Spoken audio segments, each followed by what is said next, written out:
Andres de AA Sports, welcome to my sports channel, and in this video I will be grading the Mexico National Team's performance in their second and final game of January 2025. In their first game a few days ago, which began their 2025 campaign, they walked out with a convincing 2-0 victory versus Internacional, and now their second game was another hybrid friendly, this time against River Plate in Buenos Aires. This was a game I was really excited to see, as River Plate is one of my favorite South American clubs, and also given the fact that the game was held in Estadio Monumental, an iconic football stadium where the fans, being as passionate as they are, once again created an incredible atmosphere. Unfortunately, this game did not go as well as their game against Internacional. Mexico lost 2-0, and River Plate, who had their A team for this game, was clearly the better team. While Mexico fans would have loved to see Mexico beat River Plate in Argentina, this loss was not a surprising result, given that this was not Mexico's A team. You did not have your European stars in this game due to club commitments. As we all know, these are hybrid friendlies during non-FIFA dates. Another reason I expected them to tie this game at best, but likely lose, was also because in these national team versus club team games, usually club teams tend to have an advantage because they have more chemistry among the players since they train and play together year in and year out.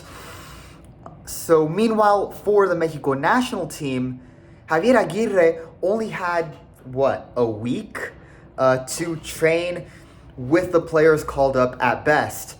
And you definitely saw that in this game. River Plate did look like the more tight-knit team. They were very organized on the field, and their passing and communication was much better due to the advantage of playing together for years as an elite club team.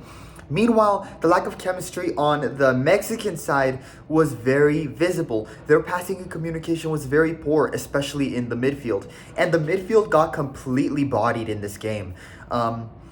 They were outplayed. Montiel and Mora, they did enter the game in the midfield as substitutes. And while they definitely improved the midfield's performance in the game during the second half, by the time both players came on, it was just too little too late. Final score, River Plate win 2-0 in their home stadium against the Mexico national team. Here are Mexico's grades for this performance. Goalkeeper, C+. Andres Sanchez, the goalkeeper for Atlético San Luis, got to play as the starter for this game. He made 5 saves but also conceded 2 goals. They were good goals that River Plate scored, to River Plate's credit, with the first one coming following a corner kick. Sanchez couldn't make those elite saves for the 2 goals conceded, but the easier saves he did make. He had an average performance, so I think a C+ grade is fair, given this was also his first game for Mexico. Defenders, C. Ramon Juarez, while he played in the game versus Internacional, did not play in this game as he returned to Club America to play in their game against Inter Miami. And they were already entering this game without their more established and solid center backs in, your European stars like Montes or Vasquez. And then without depth at center back in having Chiquete Orozco, and now without Juarez, who I thought played really well against Internacional, the defenders played exactly how I thought they would play. Gustavo Sanchez and Victor Guzman were the starting center back duo in the lineup. Together they only had 2 tackles won, both by Sanchez, but outside of that, both struggled to block shots or intercept opposing passes into the box. Neither player really had a good game, especially Guzman. While I do think Ramon Juarez has put himself in the conversation of a future call-up and is competing with Montes, Vasquez, and Chiquete for the center back positions, Victor Guzman has really struggled to impress. And at this point, I doubt he gets called up for more serious games, given the much better form of the other 4 center backs ahead of him right now, Montes, Vasquez, Chiquete, and now Juarez. Meanwhile, Jesus Gallardo was this starting left back. He didn't make awful errors, but also didn't step up as the more experienced player on the roster. Jose Castillo had a good game against Internacional, but against River Plate, I felt he also didn't do as well. This was likely out of inexperience for Castillo, and when you play in a tough away environment like Argentina for the first time, on top of that, this does tend to happen. So we'll see how Castillo grows and learns from this, but overall the defense played average in this game, how I expected, so C grade. Midfielders, D. Eric Lira, Jeremy Marquez, and Roberto Meraz were the starting midfielders in the 4-3-3 formation for Mexico, and Meraz and Marquez got bodied. Meraz and Marquez did not play well at all, struggling to maintain the ball, and their passing was also very, very poor. Eric Lira, the defensive midfielder, had a couple of good moments, including a tackle won, but as the game progressed, he also struggled and got a yellow card at one point. The starters in the midfield overall, I would say, had an F grade performance. But instead, I am giving the midfielders an overall a D grade because of the substitutes. Elias Montiel and Gilberto Mora, two of the youngest players on the team. Gilberto Mora is just 16 years old, for example. They entered the game as substitutes for the final 20 minutes, and they made a very clear positive impact on the field. With Mora and Montiel on the field, Mexico began to have more ball possession, and their passing improved, and they began to be able to dribble downfield.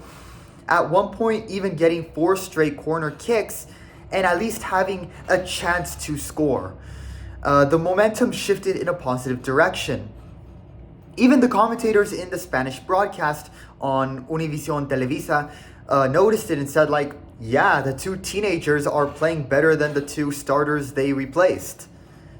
Elias Montiel and Gilberto Mora are definitely something positive to take away from this 2-game series, and I do think Aguirre has found his future midfielders in the two respective players. Offensive front, F. If it wasn't for all the minor fouls committed by Memote Martinez, he would have had a non-existent game. In fact, he committed so many minor fouls that I am surprised that the referee didn't give him a yellow. While granted, Mexico struggled to maintain ball possession and give Martinez service up front, he also didn't fall back and help his teammates out as much in the midfield. That's on him.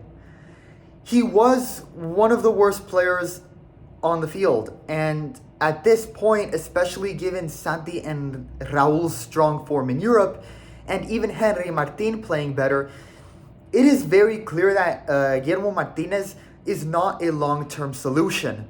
And with that, this should be his last call-up for Mexico.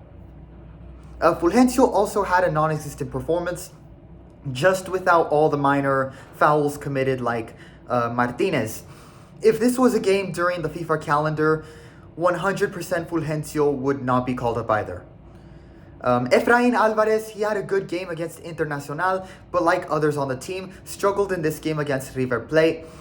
Granted, he is normally an attacking midfielder and was playing up front as a winger, so he did look more so out of his element given the team was already feeling out of their element in the tough away atmosphere.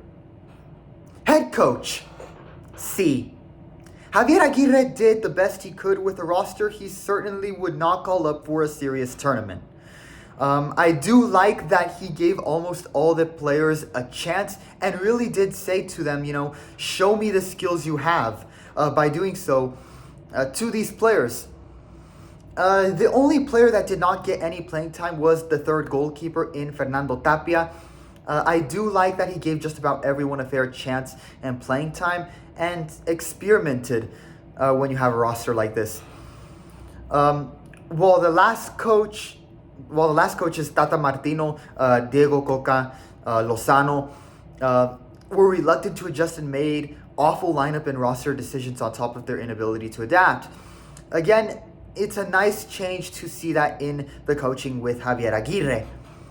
However, I feel his decision while experimenting with not starting Montiel and Mora was a mistake, and instead choosing to put in veteran Liga MX players.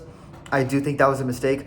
It was understandable as he wanted to and did give all the players a fair chance, but yeah, lesson learned. Mora and Montiel should start over players like Meraz and Jeremy Marquez. But overall, though, it was not a terrible coaching performance from Aguirre. Look for him to potentially give some of the players like Montiel, Efrain, Ramon Juarez, Jose Castillo, Mora, and Rubalcaba another call-up in the future. I think they have caught his attention and have earned another chance. So we'll see which of those standout players he calls up come March and how he will integrate them with the more established players with those European stars Mexico has. Overall, this was a C-grade performance for Mexico in this game against River Plate. The team played exactly how I expected them to play, given it was essentially the C team against a club's A team. But in terms of the two-game series in South America overall, I would say this was a B-grade series for Mexico. I think they were much more competitive than people expected, given many did not think they would win either game. But they did pull off a big upset against Internacional, and in both games we saw the new faces we were hoping to see. And some of those new faces stood out. Rubalcaba, Montiel, Mora, Lira. Those players were positive takeaways from these two games. And the fact that Aguirre was willing to adjust and give players a fair chance while making them competitive enough to win against Internacional, a Copa Libertadores level team this year, shows that I do think Mexico has the right coach going forward in this cycle. Final score 2-0 with River Plate winning. They were the better team, fair and square. So to the Argentinian fans watching, the River Plate fans watching, congratulations on the win. Good game. Hopefully they do well this year. It was cool to see one of my favorite South American clubs play, even though it was only from home, and it resulted in my favorite football team, the Mexico National Team, losing in the process. The fans, to their credit, created the amazing atmosphere we all hear about at the Monumental. You could hear their chants throughout the 90 minutes. It was great to see, even though Mexico lost. Hopefully, Mexico can have more of these hybrid friendlies in the future, as I do think they can help the team grow in their skill level. Andres de AA Sports, leave your opinions in the comments. That is all for me in this video. Leave a like and subscribe to help support the channel. And with that, feel free to watch my other sports content as well. That is all for me in this video. Vamos Mexico.